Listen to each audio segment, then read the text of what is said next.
Hello, and welcome to Recapping with Delora and Ashley. Please follow us on Instagram, Facebook, and Twitter at Recapping Podcast. Also, rate, review, and subscribe to our show on your favorite podcast platform. We're on all the things. We want to hear your thoughts on the movies and shows we review. Leave us a comment on Apple Podcasts or our YouTube channel, and we will read them during the show. Or reach out to us on social media. We love talking all things entertainment and pop culture with you. Thank you guys so much for listening. Thank you. Hello, Delora. We are back for the first recap of 2024. Can you believe it? Yay! I'm excited. This show is, we could say it's a little bit about a rebirth. So fitting for 2024 in a sense, right? Sure. I be trying to find ties. I be trying. Guys, the series we're talking about, which I teased on the end of the last episode, if you have not gotten a chance to listen to it, go back and take a listen. We're talking about Black Cake. This is a Hulu series, 8-hour-long episodes, premiered back in November of 2023. Quick summary. Decades after Covey disappears in the ocean under mysterious circumstances, a flash drive will change Eleanor Bennett's life forever. This is based on the novel of the same name by Charmaine Wilkinson. Oprah Winfrey serves as an executive producer. Cast: Mia Isaac as Covey, Chipo Chung as Eleanor Bennett, Adrian Warren as Benny, Ashley Thomas, aka I think Bashy, because he's like a artist, as Byron, Sashay Anderson as Bunny, Simon Wan as Lynn, Ahmad El-Haj as Gibbs, Sonita Henry as Mabel, Faith Alabi as Pearl, Jeremiah Burkett as Burke Bennett, and Glenn Turman, legend, as Mr. Mitch. Reviews. Rotten Tomatoes. Working. Okay, he's Glenn Turman. Percy Jackson. I was like, yes, sir. Get those checks. Was he General or Colonel? What was he in different On a world? different world? That's a good question. I just remember the uniform. I couldn't tell you which specifically. Same. Reviews. Rotten Tomatoes, 100% critic score. Congratulations. 82% audience score. And 55% of Google users have given this show a thumbs up. The range. What is your grade, Delora, for this first season of Black Cake? Black Cake. I heard rumbles about it, and I was wanting to have read this book before the recap, but the wait list is long. At the library? Yes, because, support libraries and also support those pockets, okay? Because absolutely, reading as a hobby is expensive. Indeed. I've actually discontinued my Audible subscription for the moment. I need to go back to library checkouts myself, because I'm a big advocate of the library as well. I have very fond memories of going to the library as a kid, and I think people forget it as a resource as an adult. Yeah, they do. So because of that, I was like, so I'm excited to see what, this series has to offer, because when it comes to books, you have a really fleshed out characters and overall story. So this series, it's very immersive. It is gorgeous, especially in scenes at her homeland in Jamaica. But it was just, you were definitely on the ride. And I had visceral reactions to some of the characters as well. And they left it very open-ended. And I am absolutely on board to see what happens next. It's going to be interesting because there's not any source material after the initial book. So Well, there is still source material in the sense that there is more to unpack with all of the characters in the book than just the story that we get in the series. Okay, that's good to know. Yeah. Okay, good to know. But I give this story an A minus. So the reason why I give it an A minus instead of an A plus plus plus plus is because I thought it was well acted, but I thought some of the interactions between characters, I just wanted more. I wanted more between Covey and Gibbs. Like it wasn't given what I needed to give. I felt like Gibbs was kind of dry at points. Hate to say it. You wanted more of their love story, essentially. I wanted to feel it, and I wasn't getting it. But shout out to the casting directors, young Covey and older Eleanor. What? Like phenomenal. And I really, really enjoy the conversation around race and identity, especially with being an immigrant. And that's like a through line throughout the entire series. And I really appreciated this new perspective for me, especially of her being Jamaican and Chinese and her father having such a strong Jamaican accent. And that's a reality, but being African American, you don't see that often. And I really enjoyed how immersive the story was.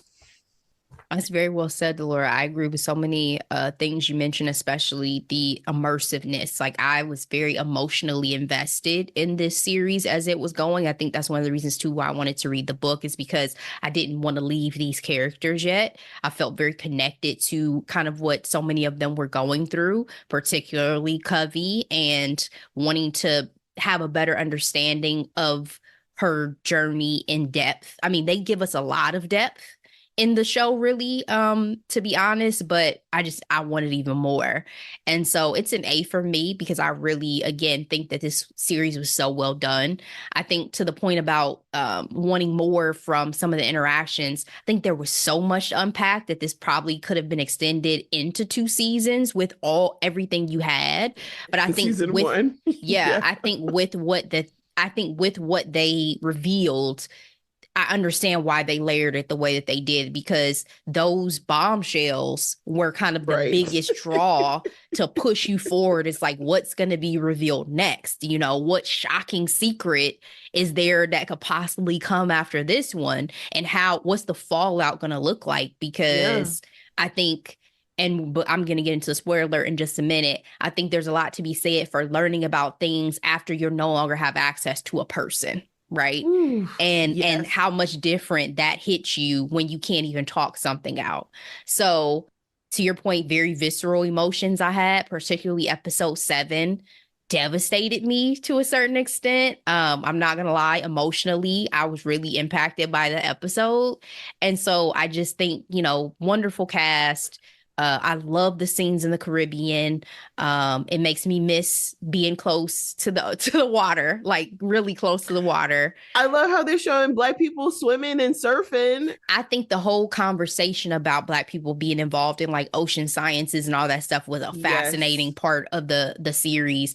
And I actually recommended this show, to your point about being African American. I recommended this show to one of my friends who is Caribbean because I wanted his perspective, right? I wanted to understand the things he felt he related to or didn't relate to, what was more true to life for him, that sort of thing. And so we had some good conversations based off of that as well. And shout out to Johnny, who pushed me to watch this show in the first place. Johnny was like, have you seen Black Cake yet? Have you seen Black Cake yet? Yes. Have you seen Black Cake yet? And so I just wanted to give a shout out to Johnny for putting me on to really get into this series in the first place because it was a great ride. So spoiler alert, guys, let's get into the good of Black Cake. So the reason why I said that this could be kind of considered a rebirth is because it was all a lie, right? The whole series starts with Eleanor, a woman who has passed away due to a brain tumor. And upon her death, her son Byron and her estranged daughter Benny are given recordings she made to basically disclose her true story and her true identity.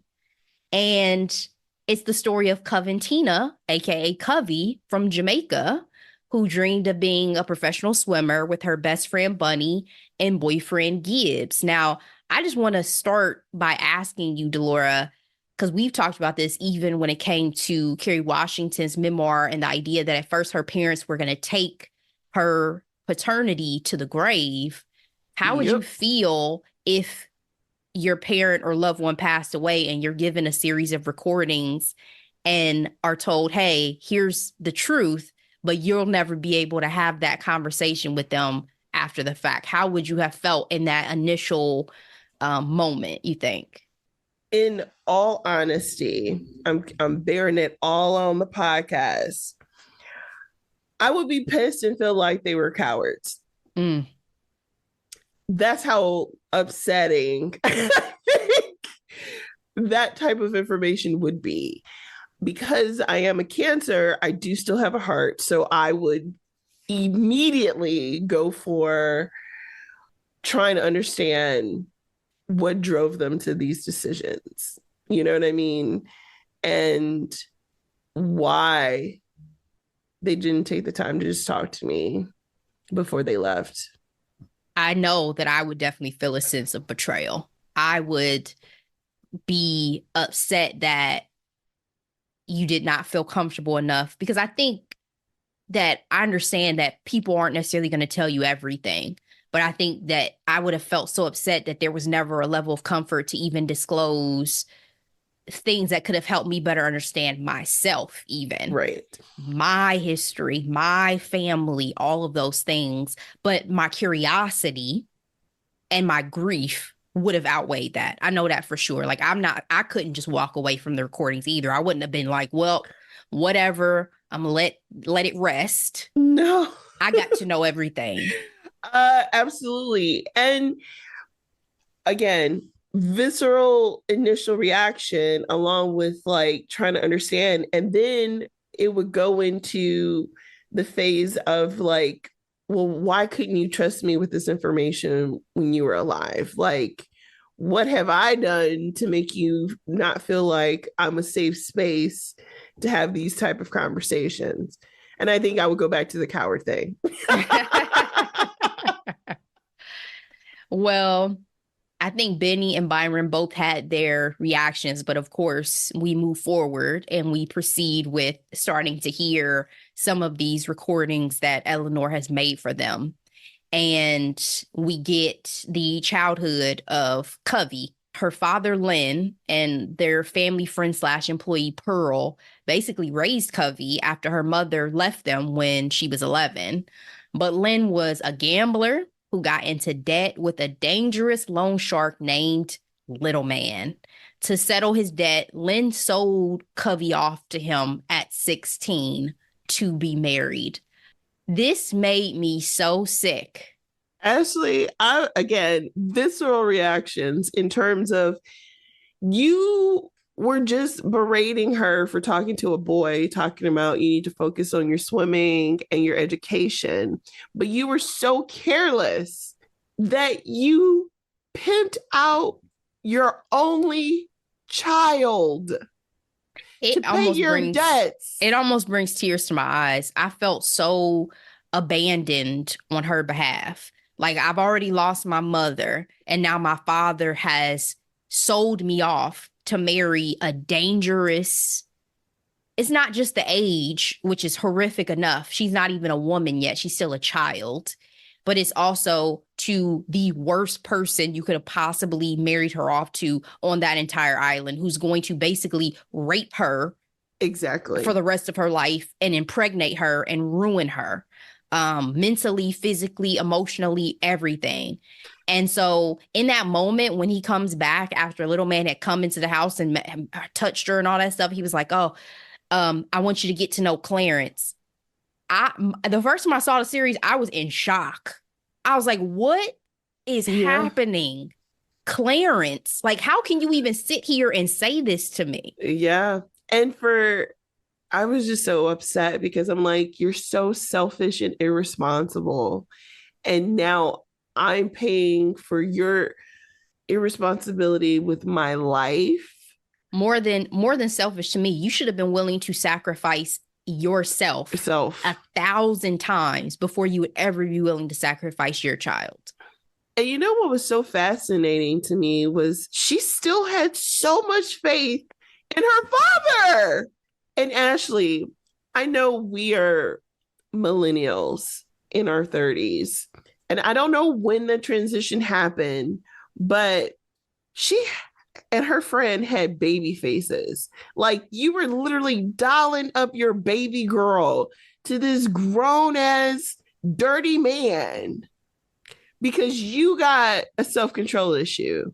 Made me sick. But to your point, she did want to still believe in her father and believe that he could somehow help her and rescue her. It felt abusive in a sense emotionally to still think that and feel that based on what had happened. But it makes sense because, again, you already were abandoned by your other parent without another word from her. So I can only imagine the loss in the sense of like attachment you would feel to your remaining parent. So I was really upset. Covey played along, to your point, thinking her father or somebody else would inevitably figure it out. And at the reception, little man is killed. He's poisoned. And Covey makes her escape to London with help from Bunny and Pearl. I have to say, Covey has made interesting decisions throughout this series, but I was so happy that she was self-aware enough to be like, there's commotion going on over here. I'm just going to go ahead and just slip into the darkness real quick. Let me get the fuck up out of here. The fact that the guy, little man, still has so much familial support at that wedding was also deeply disturbing to me. Girl, they either had to be on payroll or just simply afraid of him. Or actually cared about that man. Like, he is a horrible thug, literally the definition, literally in the community, who terrorizes everybody for money and whatever else he needs. He's known to do horrible things to other women and girls that live there, and yet y'all would go here and support him marrying a 16-year-old child bride. Okay. So Byron at this point is over the revelations. It's like, forget this. I don't want to hear another word. I got work to deal with. I'm leaving. But Benny found comfort in hearing that her mother was not perfect. How were you feeling at this point in the series? I was invested. I wanted to know if Covey had anything to do with Little Man's death. I mean, shout out to her community, her best friend and Pearl coming together. Because I'm not going to lie, when Pearl was sitting up there making that cake, I was like, I literally put in my notes, Pearl is useless. Talking about your daddy's my employer. Like, sis, what? You making the cake to this wedding, you know, shouldn't be happening. I think we got to see it so much from Covey's perspective that it did feel like everybody was failing her. Yes, it did. It was like, am I in the twilight zone that nobody is going to stand up for me? Nobody's going to come stab this man to death or do something. Right. But they came through, obviously, when her best friend was like, hey, I got you. I got your bed set. You going to London in the morning. I was like, oh, okay. Yeah. Relief. Yeah. Yeah, I was so glad she was able to escape. I was worried that they were going to have people at the dock to stop her from being able to get on the ship. But thankfully, she made it out and found work as a nanny and lived at a boarding house with a roommate named Eleanor, who was an orphan. They decide to head to Scotland together so that Eleanor can pursue her dreams of studying geology. But sadly, their train crashes, killing Eleanor and injuring Covey. At the hospital, while she recovers, the nurse mistakes Covey for Eleanor, and so she decides to leave her real identity behind for good. In a flashback, we see Len gambling as a boy to help his parents and continued, quote unquote, to support the family.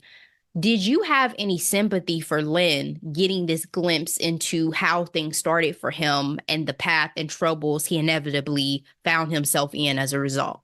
sliver, just because it helped explain his actions, right? It it was like essentially him chasing that first high, but he had been doing it his entire life and has lost his wife, his business, and then his daughter as a result. I mean, when sis said you're dead to me at the wedding, I was like, I Fair. don't blame her. I don't blame her. Again, it's that conversation of the immigrant story of like, he did what he thought he could do within the parameters of his community. Because you know, he was dejected from his own family for choosing an island girl. And the store was all that he had, and his gambling, right? So a little bit, but it was deplorable, his behavior. I think it was great to be able to get that glimpse and to see that it started with, oh, I'm trying to really help my family. I'm trying to bring them some semblance of security that we haven't had because we've moved here. We're being persecuted for our, racial identity, all these things, right? And so it was helpful to get an understanding, but at the same time, Lynn's too fucking old at this point to still be doing the things that he's doing and not have found alternatives for other possibilities and resources. If nothing else, at some point, if what you're doing here is not working, you need to figure something else out for the sake of your child, I thought I was done with him when you found out he was betting on his daughter in swimming competitions. But of course, the wedding took the cake. See what you did there. Yes. So Covey, now going as Eleanor, stays in Scotland after the accident, and after struggling to find work, gets a job as an assistant bookkeeper. Seemed like her biggest hardship there was going to be an office of Mean Girls, but the real villain was her boss, whose initial kindness was actually predatory grooming to sexually assault her. And she was not the only one. When I tell you I was utterly devastated for her, I'm like, my girl cannot catch a break in this life. I mean, I knew something was up, but I was just like, but he kept hiding it in through the lens of kindness, right? And again, thought it was the Mean Girls, but to find out the reason why the lead bitch in charge was the way she was is because she knew the formula. She knew what he was doing. She knew, because when she made a comment about her beauty, I was like, oh, hateration in addition to racism, but it's like, oh no, girl, you don't want to be pretty around here. I just wish when she was like, I tried to warn you, I'm like, could you not have said it in plain English? Exactly. And let me clarify, the way a woman presents herself does not, I am not blaming her or anything like that. In that instance, he is the predator, and his actions, regardless of whatever she was wearing, she could have been butt booty naked. He had no right to touch her ever. So absolutely. I just wanted to clarify that. I was very, very upset because, to your point, I had this feeling that there was something off about him. And I was like, well, maybe it's just me thinking, because of everything she's gone through, that she's not going to find someone who's genuinely being nice or genuinely trying to help her. His suspicions about her identity, all that stuff. I was like, well, maybe that's going to be what the issue is, right? Is he's going to find out the truth, and it's going to be a big issue. When she fainted at that blood, I was like, sis, you need to be more aware of your name and what your former occupation was. I'm like, girl. Nurse is hard, though. That's a hard one to fake. Very. But then when it was like, oh, she won't be here. She'll be at dinner. And I'm like, you're inviting her to dinner in front of all these girls? What are you doing? Mm-hmm. And then I was like, oh, well, maybe it's okay because his wife is there. But honestly, wives and women have always been pawns in men's predatory schemes. You know what I mean? Even if the wife has no idea the type of man she married, which it doesn't seem like she does, I still didn't enjoy the wife, because to me, it seems like she felt that she was a mascot. And that didn't sit well with me either during the dinner You mean conversation. Covey Yeah. being the mascot of the train incident in the Yeah, Caribbean community? exactly. I did not enjoy that conversation that they had, but he was utterly disgusting and deplorable. Again, men are very disappointing in this series she's been involved with up until this point, right? Except for Gibbs. Father, complete I letdown. mean, Little man, yeah, horrible. Now this yeah. boss, horrible, What right? is even his name? Like, I don't even know. The What is? boss, Yeah, I don't even remember. I'm sure they said it at some point, but it didn't stick in my memory because exactly, now it's a trauma. Now it's traumatic. exactly. So Eleanor makes her way back to London and runs back into Gibbs, who had been there studying law. To fully escape her past, they move to America, get married, and start fresh as Eleanor and Bert. It occurred to me more on my second watch how much Gibbs had to give up to start this life with Eleanor, shedding his name, his own family, his own identity. I hope that if there is a season 2, we get a chance to hear a lot more about his background as well and what inevitably happened when he had to cut ties. Because so much of what we're hearing in the series is, well, here's my lineage. They have a whole nother lineage on their paternal side that they don't know anything about either. That's true. Bert actually wanted to tell Byron and Benny everything while they were still alive, but Eleanor did not agree. She worried that they might feel betrayed and leave them. They say you are only as sick as your secrets. Do you think their secrets killed them? Probably prematurely, because, like, I'm not gonna lie, I didn't think they were that old. I don't think Granted, they are in the series. Eleanor had an illness, so that was a bit different, but absolutely the stress is a killer. We know that for a fact. I think had Bert lived longer, Eleanor would have probably lived longer because I think her body had a response to losing Bert. You know, that was a foothold for her that she really needed in the world. Yes, But she was even hiding things from him, we'll come to find out. So she girl. was never fully empty around No, thereody. There was and that's nobody who exhausting. that exactly. So having a brain tumor, I was like, it did seem fitting because your mind can only take so much, right?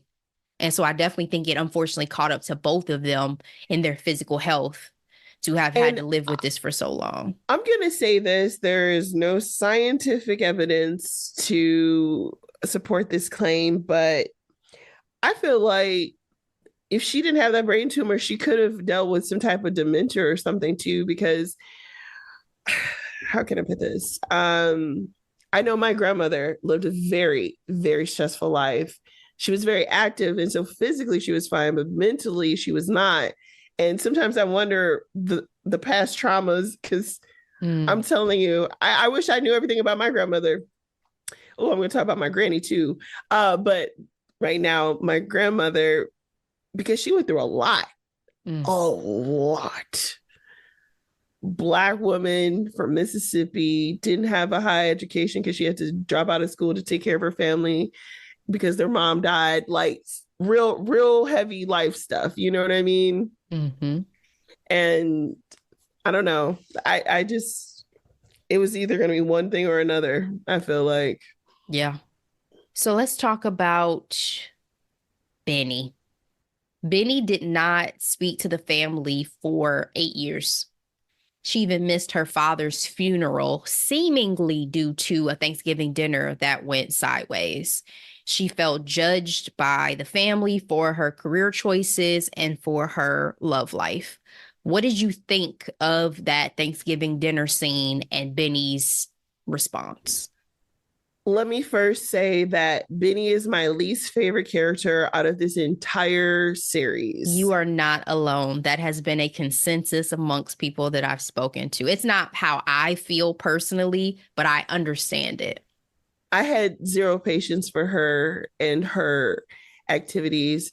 I feel like I literally put this in my notes. Benny was a self-fulfilling prophecy. She felt like a failure, therefore she did failure shit all the time. And I Ooh. had zero patience for her. I don't know. I think I might have been empathetic towards her, obviously through her abuse that we'll talk, further in later. But there is a known pressure for first generation Americans with immigrant parents to achieve and, do well in their careers. On top of being Black in America. Correct. As well. So, and she obviously was a creative. I mean, having multiple modes, everything from cooking to singing to art. But I do, maybe it's the firstborn in me. It's like picking lanes, sis, somewhere. Just see something to completion. It's not the firstborn in you. The people I've talked to have been younger siblings, middle siblings, different age ranges, different genders. And Benny has been a consensus that people have not enjoyed the character of Benny. I totally get the idea that Benny felt very self-involved as a character in the show, compared to a lot of other people. Sometimes it felt like it was a me situation with her. Yes. But I also did not want to diminish her feelings, particularly once we find out about the abuse, because I'm like, there was a lot of psychological trauma that she inevitably had to deal with outside of just the physical abuse. And so I did end up feeling a lot of sympathy for Benny's character. But this dinner scene specifically, I was super annoyed because I was like, how often as family members, as children, whatever, have we had those harder or more difficult conversations sometimes about, your either expectations of your jobs, your relationships, whatever. Yeah.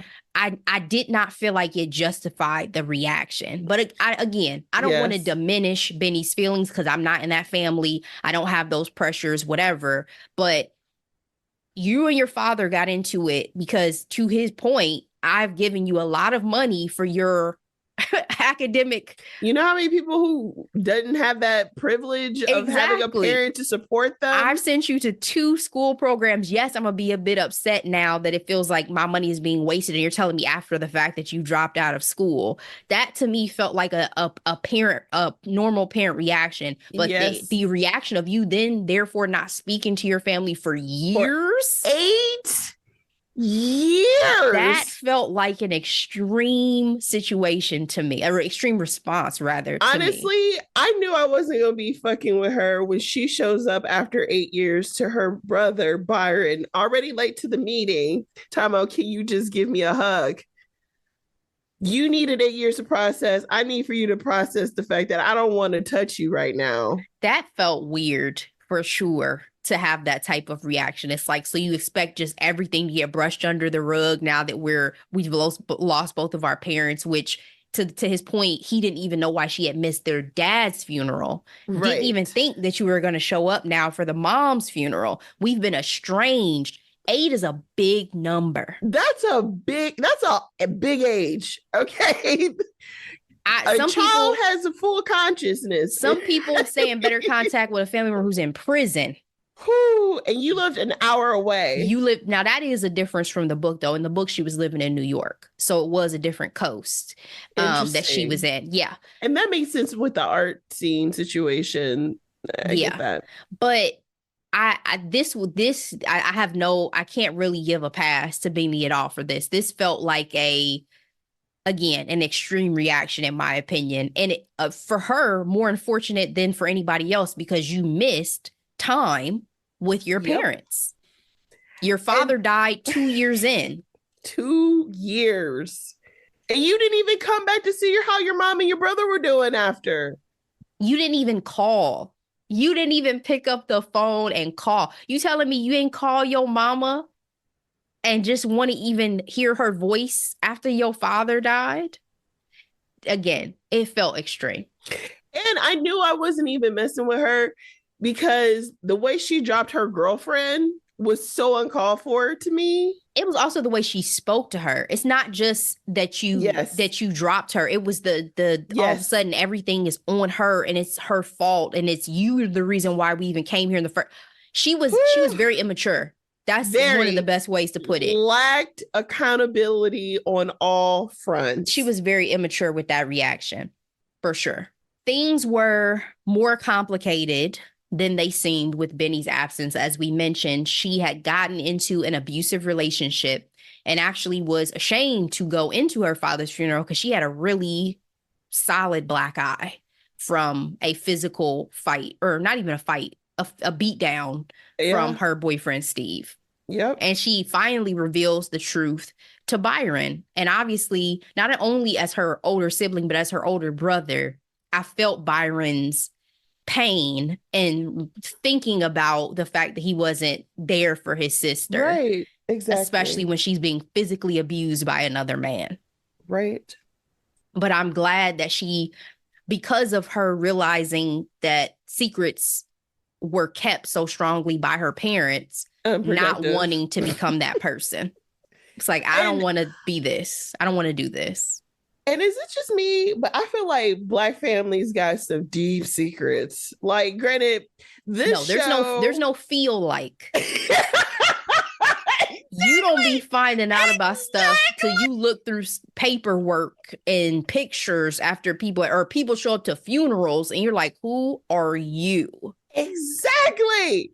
And so, like, this generation in particular is something else because, again, speaking of my other granny, my granny ran away from home, changed her name, had a baby. The fact that my dad said, I don't know how old he was like probably like 12, anywhere from 12, 15. Somebody knocked on the door, asked for a derivative of my granny's name. And they were like, well, no, this person lives here. And they were like, we're her long lost brother. Wow. And I was like, this era, I'm not gonna lie. I'm like, what a time to be alive, to literally be hopping countries, changing your names and lying about your occupations. Like, I have a relative who's still missing to this day. Still, I don't know what happened to this relative. People in the family may know. I don't know. And so part of me, to your point, is like, that's wild that there are so many secrets that have been kept over the years by people within different generations. But part of me also envies their level of ability to be private. Like, part of me also envies an era where you could completely change your identity, move to another country, and that just is what it is. Catch me if you can. Literally. Could never be us today, right? They'd be like, hold on, why don't you have anything on your Facebook past 2005? Exactly. Who are you, really? Not even 2005, because that was like right when it started. But y'all know what I mean. If you don't have even enough of a electronic footprint these days, it seems suspicious. So, and let alone, all I need is a partial birth date to forge a whole new identity, you know? So they were allowed to get away with much more than we're allowed to get away with today. That's for damn sure.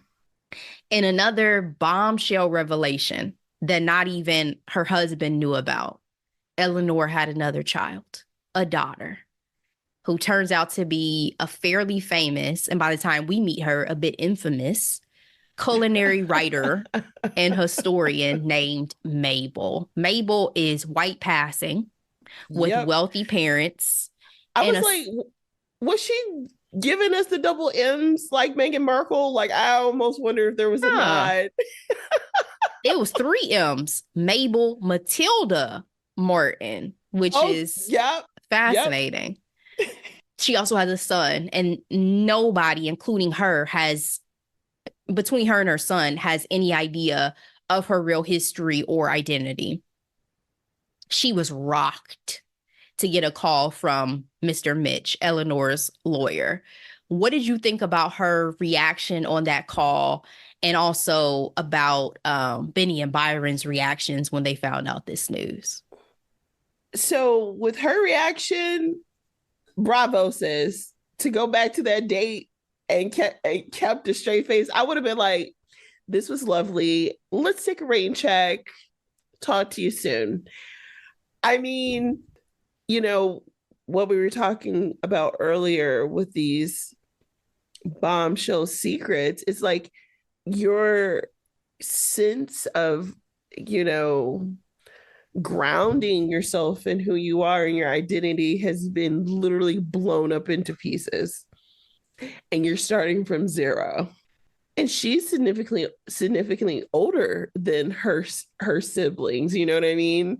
And so, and I say that to say, like, you mean to tell me I'm adopted and I'm black? I What am is that? I am not just adopted and I'm black. I'm adopted. I'm black. I'm Chinese. Chinese. I'm My Scottish. mother was 19. I was close to my parents, Yeah, and they have lied to me my the entire entire life. life. I mean, it was earth shattering Ashley. for Mabel. And then in terms of her siblings, Byron, I think I empathize with him the most, just being like rattled. Benny wanted to smack her in the face, talking about I lived in the shadow of my invisible sister. Like, where are you coming from with this mindset? Like, I could not follow her in her thought process. I've been living in her shadow. How is this about you? Your mom said her baby was taken from her after an assault. I've got to finish the audiobook because there is a lot of Benny so far in the audiobook, and I just wonder if it was the interpretation that people feel so viscerally about with the portrayal of Benny, because I wonder if it's main character energy that actress took from the book, and she had to realize that you're not the main character of the show, though. Does that make sense? Like, no, what are you saying about the book? so I think in the book, Benny's story and feelings are centered so much more than they may seem like they are in the show. Like, she has a lot of reference points in the books. Like, the chapters are named after the characters. So you get a lot of Benny. You hear a lot of Benny. And so I'm just wondering if part of the reason why people get so annoyed with her character in the show is because she is centered a lot in the book, but in the show, Covey / Eleanor is the main character. So for Benny to always be inserting her viewpoint or her perspective seems annoying, because it's like, but you're not the star of this show. Like, this, you're not the main character. You are an ensemble part of the cast. And speaking again, only referencing based off the television show, she's giving real Nova energy for me, from like Queen Sugar. Oh my goodness. I had so many feelings about Nova. I still have not finished Queen Sugar, and I need to. I didn't finish it either. But you never go against the family. Like, I feel I'm such a loyalty person. I'm not saying now there are obviously horrible things that people can do that you don't have to stand behind. But she tested me on with certain things, the way she behaved and the choices she made, for sure. But even still, she stood on them more than Benny. Nova was 10 toes down and she'll come and talk to you in your face about why she did what she did, you know? So that was a strong difference between those two characters. But I have to finish the book and then I can have more to say. But I do wonder if that was a little bit of why it always seemed like she felt so centered with her commentary in the show. But Mabel, poor thing. I cannot even imagine what it would be like to have gotten this news. Benny and Byron, I think I was just more curious about, are y'all going to be accepting, especially once you realize what she looks like? Because to realize not only do I have another sibling, but I have a sibling who is passing as a white woman.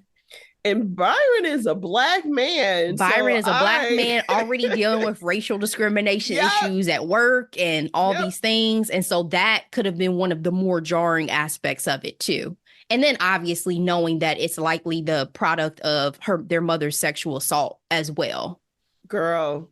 And that's another thing. I'm just going to go ahead and say it now. For her to find out the origin of her conception, not out of love, but out of... It's a lot to have to process. That's heavy. Yep. Heavy. Can we talk about Byron's relationship with his girlfriend, Lynette, for a second? Now, can we not? Because that was gross. Whatever happened. For all y'all who hated Benny, Lynette is my least favorite character on this whole show. It's a tie. I don't know. No, Benny wins, but still. Nah, not for me. Lynette. Why is she still his girlfriend? Like, they've been together for like 10, 15 years at this point. Lynette was so harsh to me and insensitive to me with her verbiage and her timing, right? Because Lynette essentially ends things, to your point. They've been together for like a decade. She knows the fam. She's around. She's a documentarian. She's doing her thing. Why are they not married? Like, it doesn't seem like that may be something she wanted for real, but she ends things with him because she feels like he has an inability to stand up for himself in the workplace with the discrimination that he's faced. And again, I thought the timing and tone were particularly harsh. You know everything that Byron is going through right now. And this is the time that you want to basically say, I don't respect you because of the fact that you're not putting yourself out there in the ways that I feel like you should. I was like, ma'am, can you give my guy a break? I didn't understand her argument. And you and I talk about, being corporate America, being a black person, standing up for yourself, knowing when to play the game. But yes, he didn't get the promotion. We all know why, but what do you really want from him? He just found out about the news about the promotion and his mom just died. I don't think his reaction was bad. Not only did his mom just die and he found out everything about her and his father was a lie. He has a random sister that he has never met. Who has been gone. His sister has re-entered his life after being gone for nearly a decade. I just don't to say that you have the worst timing is a complete understatement. This is why Lynette is my least favorite character. Benny is selfish. Yes, Benny makes selfish decisions for damn sure. But I never thought that Benny was cruel necessarily in this way. To me, this was cruel. Like, you fully know what he's going through.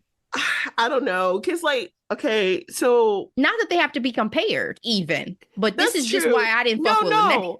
No, I was gonna say, because part of what she said that obviously pissed me off was at his mom's funeral, where I'm like, he did kind of ask for it though, like, you know what I mean? Because she was like, oh, not now, but yeah, it was a lot, and I was just like, sis, this is so cruel, but I'm like, how old are you?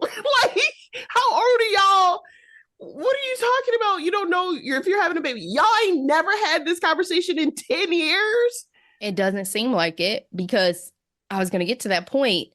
When she comes to the funeral service for his mother and she says, actually, the reason why I've been so acting the way I have is because I found out I was pregnant and I don't think I actually want to keep the baby. I can't see myself with kids.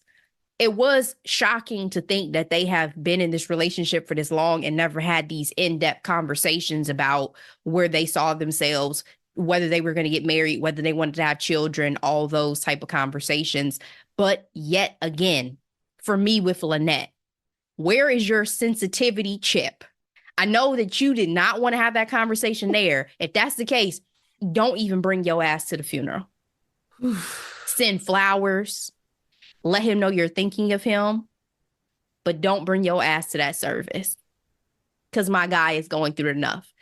But I think I felt protective over Byron even throughout this series, because Byron was kind of trying to take so much in stride, but he was the backbone of the family. He was there that final year with his mom. He was there for his mom when his father passed away. He was there for his mom through her treatment. He was there when everything happened and Benny shows back up, right? Like Byron was the backbone and had to take all that on by himself. And so I felt protective over Byron. So Lynette is on my shit list. We can move on. We can move on. Byron got his opportunity to stand up for Benny against Steve, which ended in a beatdown and Byron's arrest. The cops were there in record time, weren't they? David said, where did they come from? Bloop, bloop. Like, bruh, who even had time to pick up the phone? I'm still beating him down. Called the cops? He just got on top of him. Girl. Thankfully, he was released when Benny pursued legal action against Steve and he drops the charges. What did you think of Byron's speech at that diversity panel he sat on when he finally got to speak his piece, Delora? I'm not going to lie. I was a little nervous because I'm just like, all right, Byron, a lot has happened in a short amount of time. You literally covering up bruises from the altercation. Your career is a major part of your identity. Okay. Yeah. I appreciate him speaking his truth, but I just was a little nervous of like, are you ready for the consequences and repercussions of speaking the truth? Because I actually had this conversation at my company. We have a quote unquote like me lunch. So it's a place where Black people get on teams during lunch hour and have lunch. And we just talk about Black things. Okay. Are these recorded? No, they are not recorded, but they are a safe space. And we were talking about how the timeline for DE&I is coming to a close. It's like I give it a good 5 years before we're back to the status quo. And I say that because I even brought up the Variety article that said that a study found that a lot of these, support people of color, women filmmakers was found to be performative by these major studios. And I'm like, duh, we know, you know what I mean? Even on that freaking panel, he was the only Black person. I think there was only one woman on the panel. There were two women, a bunch of white dudes, and he was the only person of color, not just Black person. There was not an Asian person, nope, Hispanic, the spectrum, Indian, nothing. And so I just was like, are you ready for the fallout, sir? That was my biggest concern. I wasn't even worried about the fallout. I was like, Byron, do your thing. At this point, I loved when he moved the mic away from the white dude trying to interrupt him. Girl, I loved when he told the moderator, I'm not finished yet. Yep. I loved that he, at this moment, knew exactly what he wanted to say and the way that he wanted to say it. And he stood on that. Yes. And I think sometimes when you're in those moments and you're unprepared for how you're going to say it, that can be why there can be an issue. But I think Byron was more than prepared to say what he felt like he needed to say. And he spoke on facts, right? He spoke on facts. And I'm not going to lie. I also had anxiety because I didn't want somebody standing up and saying, weren't you just arrested last night for... Thankfully, it didn't seem like that had become public knowledge, at least yet. Exactly. Even though that's public record and you can easily find someone's mugshot online. But they fingerprinted him. Yeah. But the thing is that he got such a positive response that we get a chance to see. He blew up on social media. And so the reception was very well received. Right. Inevitably, is there going to be change? Oh, I don't know. Not sure. I will say in that case only what Lenora was talking about had some validation because I don't think he would have gotten that wake-up call any other way. Yeah, Lynette, but she's still trash. Or Lynette, sorry. Yeah, she's still trash. All right. Mabel shows up to hear the recording from Eleanor and almost left town after hearing about the assault. And her, feelings about that obviously would be devastated yet again. I found Mabel's journey to the truth to be particularly painful. Like I said, episode 7 was hard for me to sit through, not only once, but twice. Going through that whole situation of seeing her run after the car for her baby brings tears to my eyes every time I think about it, because I just felt like this character went through so much and has lost so much. And so I can only imagine how distraught you have to be to then have your child taken from you in this way, and how she still had to find the strength to keep going, to move on at 19 years old. And so that residual like trauma for Mabel to hear, I was just like, damn, even more to me than Byron and Benny and them finding out that their parents' lives weren't exactly what they thought. They still had years with them. They still knew their union was created of love and all these things. So Mabel's life journey in this series was painful to me, and I felt like she had the toughest time. What did you think? Yeah, because she only had like what, one tape out of everyone else, right? And so it's like reconcile. She had two. She had the last one with them and then one for herself. That's true. That's right. Yeah, it was a lot, Ashley. Just because the bombshells were, what's that, Oppenheimer? Sorry, it's not funny, but it was nuclear. Gigantic. You're basically nuclear. Saying that's nuclear pretty much what I'm trying to say. Bombshells. Because when she said y'all have a sister and your own daddy didn't know about it, I was like, what? And then, because I was curious on the fallout of the assault, I'm not gonna lie, it didn't sit well with me how they made that transition. But to know that it was like a whole entire year's time, I'm like, no wonder she seemed so broken by the time she got to Gibbs in London. My girl went through so much. I just wanted to give her a hug. You know, what I also love about this series is it reminds me of like those good, juicy like movies and series that we grew up with, like the main one, the Joy Luck Club. I mean, just rich in story, rich in character, and just gut wrenching. I used to rewatch that one quite a bit whenever it showed up. Yeah, I haven't seen it in years.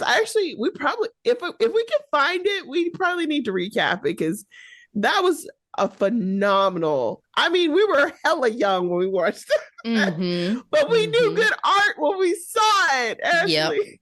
Yep. So to wrap the series, we get a meet with the kids and Bunny. Turns out Bunny is the one who poisoned and killed little man to save Covey. She also had fulfilled their childhood swimming dreams, which Eleanor had kept track of over the years. It seems like they came to the conclusion that the reason why Eleanor had kept her distance from Bunny over the years is because she knew the truth. She knew she was the one who had killed little man. Do you agree with that? Do you think that was the reason? You know, I still had a hard time wrapping my head around the secrecy, especially after knowing some people are just on to glory after a while, like her father and Pearl, you know what I mean?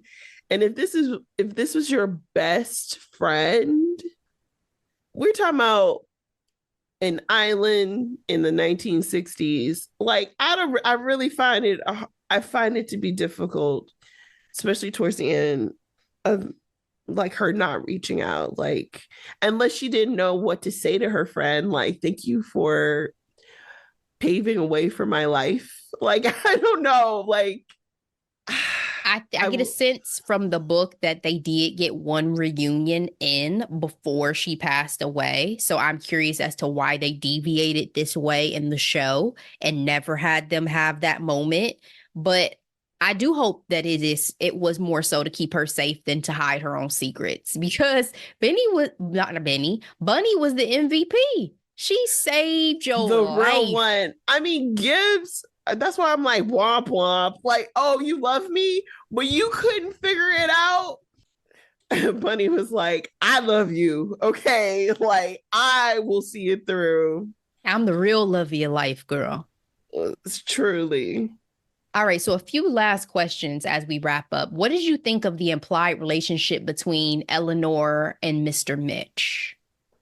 I found out when I was older that the sweet old man who used to always come over to my grandma's house with Cracker Jacks for the grandkids was actually her boyfriend.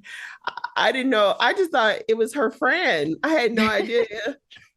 He Stay was out of her grown folks, stay out of friend. grown folks' business. And I'm like, they were both widowed. So do what you need to do. Like, I thought it was sweet. It felt weird to me because of the fact Why that they were friends with their spouses? because he was Bert's business partner and Girl, friend and all of that. So it I'm gave thinking me the about same Grace and vibes as This Frankie. Is Us, and me having to come around to the idea of seeing Rebecca with Jack's best friend inevitably. Like, even if it's a slow burn to come to, it takes me time to kind of wrap my head around the fact that I can see one person's spouse falling in love with someone who had such a significant relationship with their significant other.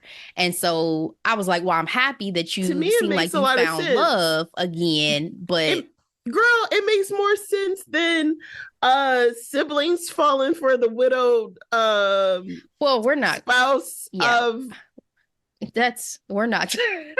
that's you that's know a who I'm whole thinking about. different, You yeah. know who I'm thinking about. The Bidens. Yeah. That's a whole different can of worms to be talking about right there. That's a whole different can of worms.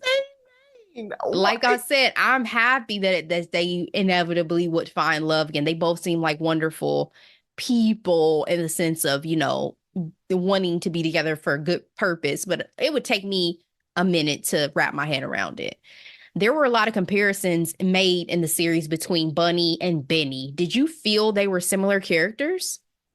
No, I don't. I think outside of, who they love, that was the only thing they had in common. And their name, right? Because And we their find out name. that Benny, Yes.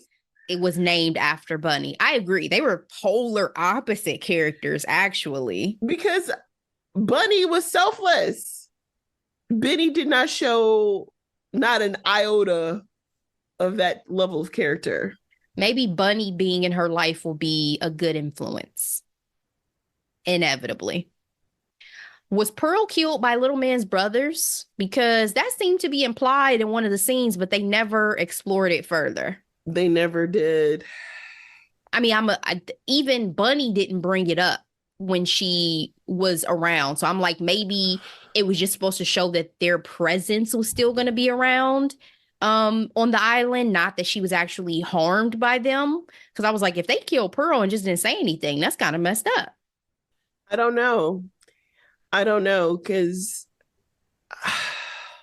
did they imply that she was dead? I just thought they were maybe, stalking her like, oh, we got eyes on you. You know They what I didn't mean? imply she was dead. They implied they could have done something to her because they were Yes, they could following have done behind her. something. Yeah. Right. Yeah. I just took it as intimidation, but yeah, I don't know. Do you have any thoughts about Matilda, Cubby's mom, and what you think may happen to her? Because I think that's something that if there is a season 2, is definitely going to be explored. I definitely believe season 2 that they would explore what happened to her mom. I wouldn't be surprised if she had a new family and, curious if she had her reasons on not coming back. Like, I really don't think her mom would have just left and never came back, but I was disappointed when I found out that when she left in the middle of the night. And I was like, you don't do that to your child, but maybe she was doing that to get away from her irresponsible husband, of course.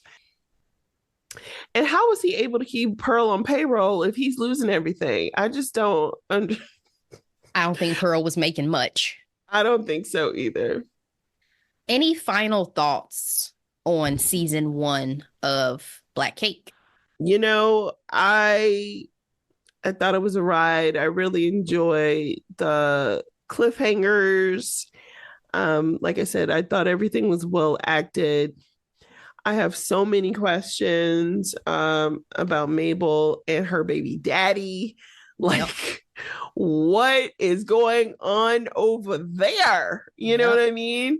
Got Hmm. banned from his funeral. He died before the baby was born. Like, unless you lying about who the father is, was Mabel wild up here in these streets? Even her mom or her adopted mother tried to throw that in her face. So I'm definitely curious as to that and then what her reaction will inevitably be. And if she chooses to go down the path of trying to find her father in season 2. So still a And I don't lot want to to see that explore. scoundrel. Like, I mean, he may oh, be dead at this point, so it yeah, may be more so finding any kids that him and his wife may have had or yeah, anything like that. But how is that really going to go? The fact that she's not an American, too, I just want to see yeah, more about how she's going to navigate yeah. everything. Because I'm so used to seeing a very American perspective on, how we operate. So I'm That's true. excited. I really hope this gets a season 2 so that we can finish or continue rather to flesh out these characters and flesh out these secrets that have been held within these I families. definitely want it to be a limited series, though. I don't need for it to go on a bunch of seasons. Like two Mm, I seasons yeah, I could would see be 2 or good. 3 being a wrap. I don't want it to be like Big Little Lies and to No, really feel like it's overstayed its welcome in girl, terms of why we're on this journey. But they definitely left a lot to be explored. So they did. all right, Delora. All right, guys, that is a wrap on our recap of Black Cake. We hope you enjoyed it. Let us know your thoughts about this series, where you hope to see things go. Who was your favorite and least favorite character? All the things. Let's move on to hidden gems for the week. What you got? All right, I have two hidden gems this week. The first is a film you and I are sharing. This one, it's One True Loves. It is a romantic comedy drama that came out last year. It is based off of the 2016 novel by Taylor Jenkins Reid. We know and love her for her books Daisy Jones and the Six and the Seven Husbands of Evelyn Hugo, which I cannot wait for that. So this movie is available on Hulu now. It stars Philippa Sue, who is Eliza from Hamilton, Simu Lee, and what's his name? Luke Bricey. I actually he looked familiar, but have I ever seen him in anything? Holiday. Is that him? Mm-hmm. Interesting. Because I was like, where is he from? Um, this movie, like I said, the book I read last year was one of my favorite books of the year. This movie is like a step above a Hallmark movie. I'm not going to lie. It was given cheesy, but I enjoyed it. I enjoyed going on this journey of like, what on this green earth would you do if you were married to the man that you love since you were in high school and he went missing and was gone for years, presumed dead, moved on, and is engaged with a new man, and he shows back up? What would you do? Not a new man, your childhood best friend. Your childhood best friend who has always been in love with you, by the way. It's so funny. Me and my mom had opposing sides of who we were Ooh, on in the love triangle. So in the book, I think I was always rooting for the childhood best friend. But I'm a sucker for friends to lovers as a book trope anyway. But what about you? Who were you rooting for? I was definitely rooting for the best friend. I Okay. have my reasons that I can tell you about later, but it just I already had a feeling. I already because I think at first I was open when the movie first started. I'm like, well, let Same. me get a Yeah. sense of the temperature. Who she And is with each man. yeah, and I just got this sense that like things have progressed in a way that that is no longer the right situation for you. And I think that inevitably is what it comes down to, is like, who's right for you right now, not based on nostalgia, not based on history, not based on any of those things. With either man, who is the right partner for you right now? And it was so funny because we literally were on opposite sides while we were watching it. But I think once you watch the film, you understand how everything needs to kind of happen and come together. So I really enjoyed this. This is a movie that I agree, like, it wasn't the best rom-com I've ever seen, but I just enjoyed the journey of the characters and how they kind of put it together. Mm-hmm. And my second hidden gem is a song. Tyla. We know her for her hit song Water. She actually rolled out several new singles at the end of 2023, and one of them I really enjoy is called Truth or Dare. It's a vibe. It's Afrobeats. As you know, I adore Afrobeats. It's fun. She's giving me Rihanna esque moments, especially when it comes to very like catchy chorus. I think that's one of the reasons why we love Rihanna, because Rihanna's songs, they stay with you, they stick with you. They're obviously good, but they're singable, and Tyla is filling that void a little bit. So check it out. What do you have, Ashley? So outside of One True Loves, which the last thing I wanted to mention is I kept referencing Castaway. That was the only thing I kept thinking about throughout the movie. I was like, when he comes back and Helen Hunt has moved on. Oh, that was gut-wrenching. And the fact that, she was the only person that got him through the hard times. Mm-hmm. Oh, yep. Oh. Yep. Tough. My second hidden gem is Wonka. I went and saw this in theaters. I'm a huge fan of the Willy Wonka and the Chocolate Factory version with Gene Wilder. It is a staple, magical movie from my childhood that I will rewatch. Yes, I know people now consider the uncle to be the villain and all these things. I've gone down those rabbit holes. Yeah, because inevitably when you look back at it, it is kind of crazy that supposedly y'all have been bedridden all this time, and yet you're well enough to get up and go to the chocolate factory and all this stuff. It was 4 people in bed for me. I was just like, what is this? Bedridden, cannot help, cannot do anything to help the household, and we're in poverty. It was a lot. But the movie was always such a fun, whimsical, magical thing to me, and I love candy too. Well done. So to make it around candy was really fun to me as a kid too. And so I hated the Charlie and the Chocolate. As much as I love usually the collaborations with Johnny Depp and what's the director's name? Tim Burton. Mm-hmm. I thought I absolutely hated that version. And so when I heard that Wonka was coming with Timothée Chalamet, I was like, when I saw the trailer, it looks like it's taking me back to a more whimsical place. And I was excited for that. And the movie did not disappoint when I went and saw it in theaters. There were elements that were callbacks to Gene Wilder version, including some of the song choices, including some of his mannerisms. It was interesting to see this version of Willy Wonka that is starting out, because obviously when we see him in the Gene Wilder version, he is established. He is who he is already. And so to kind of see that journey was fascinating, because I've never heard anything about his origin story. Never. And and it was also heartfelt. I shed a couple tears in the film. Yeah. So it was very well done to me. I really, really enjoyed it. So that is Wonka. It is out in theaters. So those are my 2 hidden gems for the week. Guys, thank you so much for listening to our first recap of 2024. Happy January to you. I hope that your year is off to a wonderful start. I was doing some self-reflection, and what I came to thinking about the podcast is that it is a privilege to be able to speak to the world on a weekly basis and to be able to put out some positive entertainment. I just want to say it's a privilege, and I appreciate doing it week after week. Absolutely, guys. Please share this episode with your friends, family, loved ones. We so appreciate it, and we appreciate you. Until next time, as always, be blessed. Bye.